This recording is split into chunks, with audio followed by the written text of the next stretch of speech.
So hi everyone, a very good evening to all of you and welcome back once again to the channel. Yes, RBI is not as difficult as you think. Everybody on YouTube tells you the same thing कि भाई RBI बहुत difficult है, RBI ऐसा है वैसा है, इतना time लगेगा, इतने मेहनत लगेगी. नहीं, if you have two things, अगर आपके पास दो चीजें हैं तो RBI आपके लिए बहुत ज्यादा डिफिकल्ट नहीं होगा. अगेन मैं पहले ही शुरू में बता देता हूं कि मैं ये बिल्कुल नहीं कह रहा हूं कि ये डिफिकल्ट नहीं है. It is difficult but it is not as difficult as you think. तो वो दो चीजें क्या है जो आपके पास होनी चाहिए to make this exam comfortable, ताकि आप इस एग्जाम के साथ कंफर्टेबल हो जाओ. पहली चीज स्मार्टनेस और दूसरी चीज पागलपन, मैडनेस. अगर ये दो चीजें आपके पास है, madness about doing the hard work and smartness about understanding the examination. If you have the madness, if you can do the hard work, and if you are smart enough to understand all the nitties and gritties of this examination, then it will become easier for you, right? तो कैसे मैं ये किस points पे, किस basis पे ये मैं बात कह रहा हूं, इसके बारे में डिस्कस करते हैं. 5-6 मिनट में लूंगा आपके. So it is not as difficult as you think because if we talk about phase 1 quant and reasoning, ठीक है, हेयर आज मैं केवल स्मार्टनेस की बात करूंगा, मेहनत तो आपको खुद करनी है. अगर हम फेज 1 क्वांट और रीजनिंग की बात करते हैं, पीपल से भाई 60 questions are there in reasoning and we have to do in just 45 minutes. It is humanly impossible. Yes, it is humanly impossible, but क्या आपने कभी अपने आप से पूछा है क्या आपको पूरे के पूरे 60 क्वेश्चंस करने हैं? Of course not, you don't have to do. Last year reasoning की जो सेक्शनल कट ऑफ थी, that was just 9 out of 60. That was just 9 out of 60. And what about quant? Same. The cutoff was 4.5 out of 30.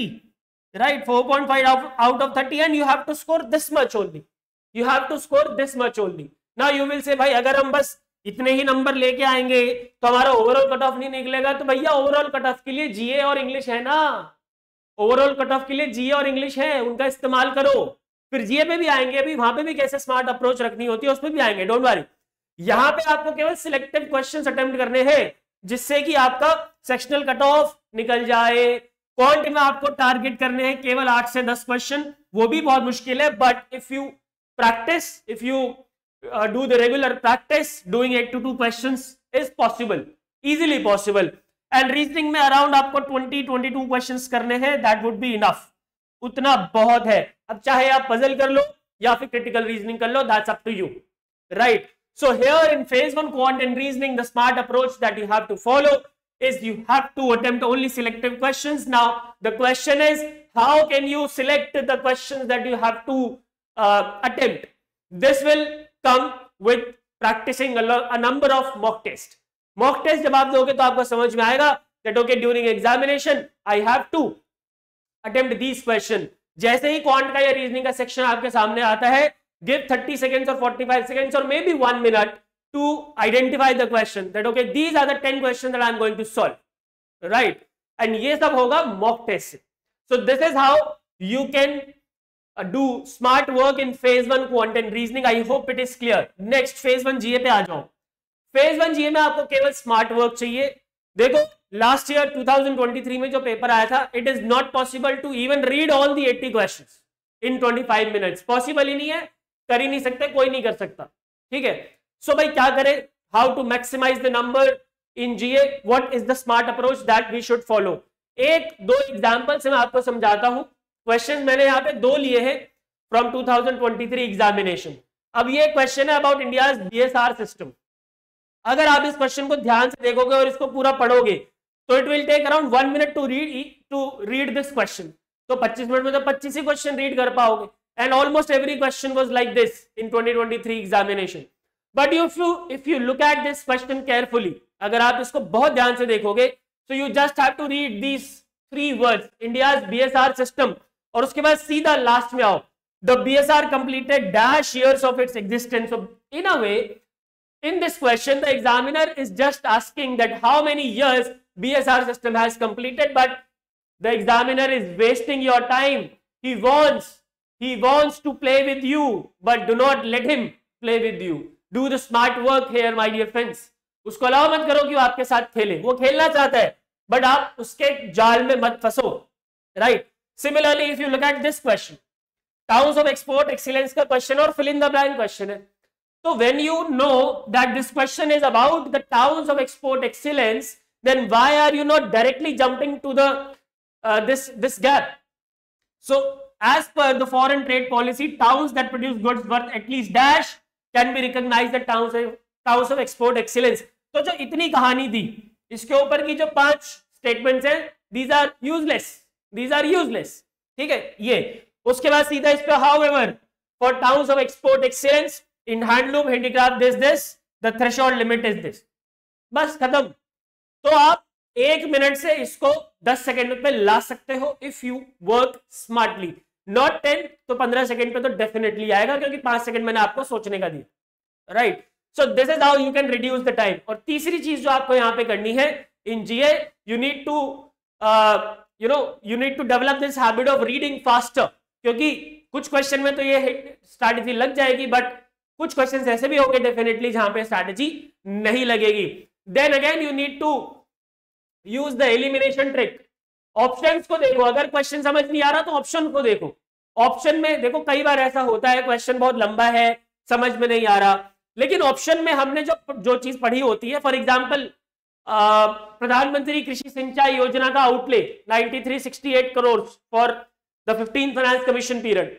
मान लो कि एक passage दे रखा है पूरा, वो कुछ समझ नहीं आ रहा, लेकिन आपने ऑप्शन देखा और आपकी नजर पड़ गई भाई 93068, that will be the answer my dear friends, ठीक है। एलिमिनेशन सीखनी है आपको। So this is how you can tackle the phase 1 GA. I hope it is clear. Now अब आ जाते हैं हम अपने फेज 2 पे।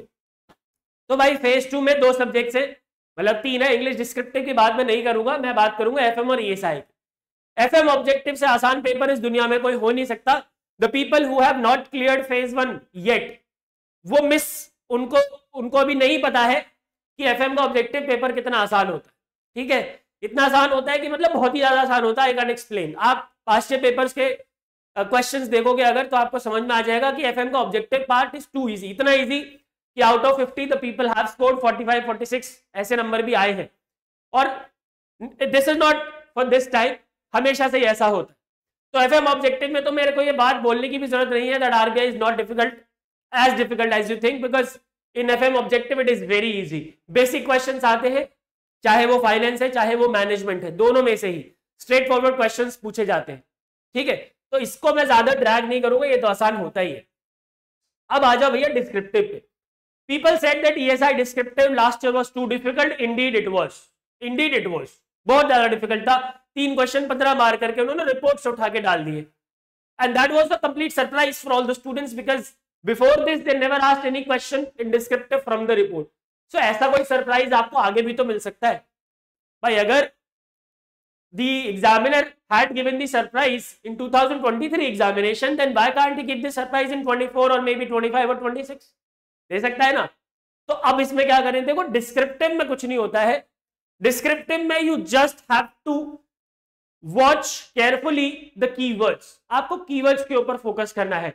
मैं आपको बताता हूं, ये क्वेश्चन आया था, World Bank has released its World Development Report 2023, World Migrants Refugees and Society, discuss की recommendations for the countries given in the report. किसी ने भी ये रिपोर्ट इतनी डिटेल में नहीं पढ़ी थी कि उस पर डिस्क्रिप्टिव आंसर लिख दिया जाए। Nobody had studied this report in a way that they could write a 15-marker descriptive question based on this report. तो लोगों ने क्या किया, जो स्मार्ट लोग थे उन्होंने क्या किया मैं बताता हूं। उन्होंने कीवर्ड पकड़ा world bank. Introduction will start from World Bank and its report, that this report is released by World Bank annually. This time this report is based on migrants, refugees and societies. Introduction हो गया। उसके बाद discuss की recommendations. अब देखो migrants, refugees और societies, भाई migrants और रिफ्यूजीज और सोसाइटी के लिए जो भी जनरल रिकमेंडेशंस हैं, जो आपके दिमाग में आते हैं, जो पूरी दुनिया में चलता है, वही तो लिखना है इसमें। एग्जामिनर को खुद नहीं पता होगा कि इस रिपोर्ट की क्या रिकमेंडेशन है, तो अगर वो आपके साथ खेल रहा है तो आप भी उसके साथ खेलो। You just have to write some keywords, ठीक है। You just have to elaborate those keywords, you just have to give certain subheadings and then उसको elaborate करके लिख दो, that's it.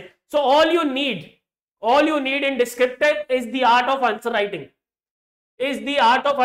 because ये सीबीएसई का या स्कूल का या कॉलेज का पेपर नहीं है जहां पे आपको सिलेबस पता होगा और वहीं से आएगा। टुमारो कहीं से भी अगर उसने क्वेश्चन पूछ लिया, if you know how to write a good answer, you will be able to write it using the keywords given in the question. You just have to elaborate the keywords, nothing more than that. ठीक है, same third question में भी लोगों ने ये करा। UNDP's new strategy for gender equality was mentioned in UNDP's report. Taking reference of this report, how can we introduce gender sensitization in the fabric of Indian economy. भाई report की reference ले दी है, बट किसी को भी ये थोड़ी ना पता होगा कि इस रिपोर्ट में क्या दे रखा था, इतनी डिटेल में कोई नहीं पढ़ता। ठीक है, ऑल्दो इस बार हमने अपने कोर्स में दी हुई है रिपोर्ट्स डिटेल में।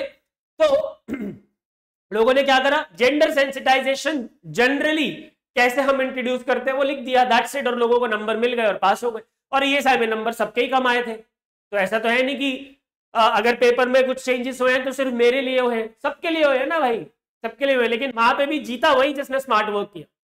ठीक है, similarly explain any three schemes of the government of India working towards employment generation and poverty alleviation. That was तो very easy no, इतनी सारी स्कीम्स मैंने पढ़ाई है, उसमें से कोई भी 3 लिखनी थी, लिख दो। एफएम में भी कुछ एग्जांपल्स के थ्रू अगर हम समझें, explain in detail RBI's retail direct scheme, this question was difficult. अगर आप बाकी 2 क्वेश्चन देखोगे मैनेजमेंट के 15 मार्कर, बहुत इजी क्वेश्चन थे, डायरेक्ट क्वेश्चन थे। Explain the big 5 personality model of personality, also explain how other traits of personality affect organizational behavior, or what was Henry Fayol's contribution to management, also explained its 14 principles of management. तो these questions were easy. ये नहीं आता तो कोई बात नहीं है, दोनों कर दो, खत्म। So basically what I want to say is you need to follow this smart approach if you want to clear this examination, if you want to feel that this examination is not as difficult as you think. और तीसरी stage जो last stage interview की होती है, जो मैंने slide में नहीं डाली है बट मैं वैसे ही बात करना चाहूंगा।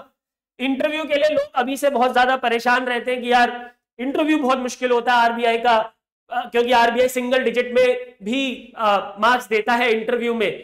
तो भाई साहब सिंगल डिजिट में अगर आपसे कोई बेसिक सवाल अगर आपसे पूछा जाएगा that why do you want to join RBI, और अगर आप उसका जवाब दोगे कि I want to join it because I want work life balance in my life, because I want आराम in my life, because I want